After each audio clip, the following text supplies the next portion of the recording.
Hello, my name is Ari Isaac. I'm a GIS administrator here at Ivari GIS Consulting. We were contacted by Southern Contracting to see if we could figure out where the lights are for a project that they had with the city of Chula Vista, and we wanted to show you how we hope to do that. Basically, we were given this list, and it identifies the streetlight location by this is the northeast corner at this intersection.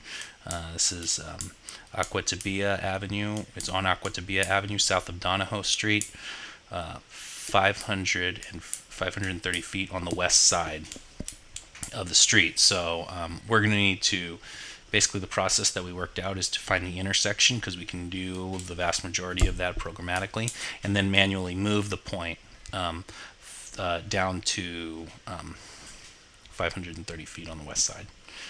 So basically what we did was we had to adjust this row to be the intersection. So let me show you the table that we did on that.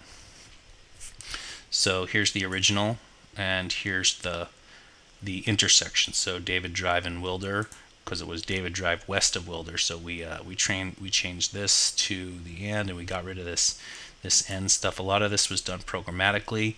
In some places, we need to change things like CM to Camino, because it didn't understand. It understands way, but it doesn't understand CM as Camino. It didn't understand RH as Rancho.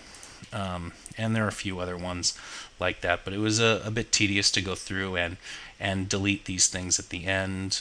We used a series of calculations with wildcards and numbers of digits that were at the end of the list, but I think we have a pretty good list here to geocode. The goal is to get it ready to find the intersection. So let's do it. So this is ArcMap, and we're going to add in our data. So let's add in the 473 records. Those are where size equals 10.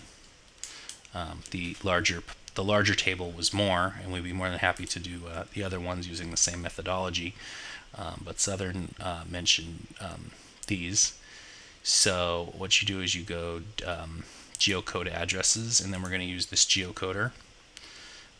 We press OK, and then it brings up a dialog which says what's the intersection, what's the the address, street or intersection field that you want to calculate. And the city is a field that we called city, and it's always Chula Vista, and the state is always California. And then you press OK. So what's happening now is it's running through all the tables and all the rows, and it's trying to match them. Basically, the matched ones are obviously ones that it found a location. The tied ones are ones where it found two or more locations. Those are basically matched. We can address those if there's two intersections with the same name. If Fourth and J have two intersections that are called Fourth and J, then they're basically here. But often it's a situation where it's like East J, or they're pretty easy to address, is what I'm saying. The harder ones to address are the unmatched ones, because it doesn't know where to place them. So the unmatched ones could occur because it's a new street and it's not in the database. It could be because the street is spelled wrong. It could be because it says road instead of street, or it doesn't say any suffix, or it needs a prefix like east in front of it, and that wasn't part of the table, or we took it out in our programming. So we'll get in and we'll address those, and then we'll move a couple of the matched ones to their proper place. So it's all done. 84% of them were matched, and our issues first are the 8%. So that's pretty good out of the whole thing. So let's close. Let's see our data. So it looks like it's in the proper part of the world. Let's make it look a little prettier. So make it look like a street light symbol. And then let's label these features based on this not the intersection field, on the street light location field, we're going to make it bold, and I'm going to throw a halo on it because that way we'll be able to see it on a series of different backdrops, base maps. All right. Okay. So let's address the ones that didn't get matched. These are all the ones that did get matched. So how you do this is you go to Review Rematch, and it opens this dialog. And so all of these are the ones that are matched. We're looking at all the addresses. We want to look at just the unmatched addresses. So let's move this over here. Let's keep this open. So I couldn't find Alpine and Minot NF. That's because it's three intersections, and it doesn't there isn't a place where they all meet. Probably because of the way it was written. If we look at it, it was written like this: Alpine at Minot Avenue north of F Street. There's just no intersection between all three of these.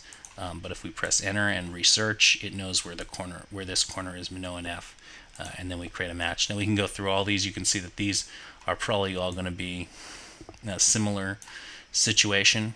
So like in this situation, we have Anita and frontage. I'm not exactly sure why that is.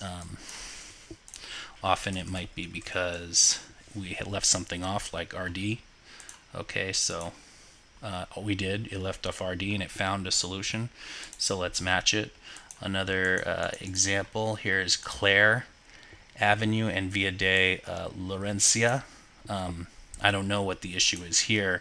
I don't have any numbers to delete or anything like this. Maybe it's not Avenue, but what I'm going to do is I'm going to copy it.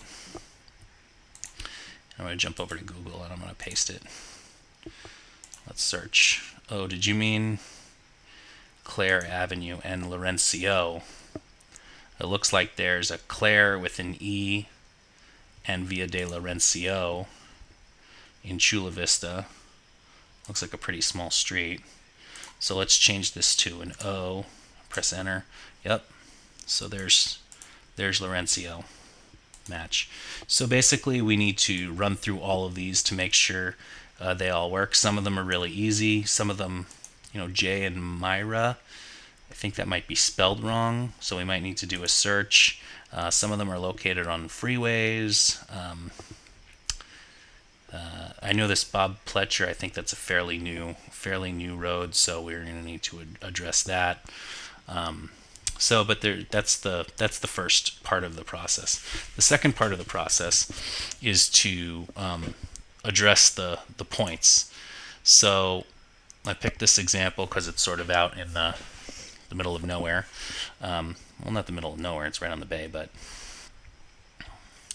so what we want to do is we want to start editing our data. We're going to say OK. And the first thing I can see is there's two on top of each other here. So what I need to do is select them and open this dialog here. We have these two selected, and so let's only select one of them and let's separate them out a little bit so we can see. So the first one says Lagoon Drive. This is Lagoon Drive, and this is Marina Parkway. So Lagoon Drive east of Marina Parkway, 220 feet north side. So 220 feet on the north side of Marina Parkway. Let's zoom in a little bit here. Okay, so here's Marina, here's Lagoon, which is also actually called F Street, but it knew that it's both. So 220 feet on the north side right here. This one is Laguna Drive at the Laguna Drive and Marina Parkway, west of Marina Parkway. So it's west of Marina Parkway at the end on the north side. So it's somewhere over here at the end, maybe in this area. So basically, let's turn on our aerial photo so we can see where we're at. Let's place this one first. And it looks like there's something here. So what I'm going to do is I'm just going to select the point and I'll move the point over to here. And then we have this handy dandy tool, which if you click it and you click on the street, if Street View is available, it will show you Street View. So we can do a little bit of impromptu field check. So we want to look. We're looking up the street here. Let's look down the street. Oh, okay, so there it is. There's our light. And so let's close this up, and then let's address this other one. So it looks like there's something right there. Let's move it over there. So we're going to grab this point and we're going to put it there, and then what I'm going to do is I'm going to measure the distance from this intersection to the point. So it's 216 feet. That's pretty close to 220 feet north side. But just to be sure, let's use our handy dandy tool here.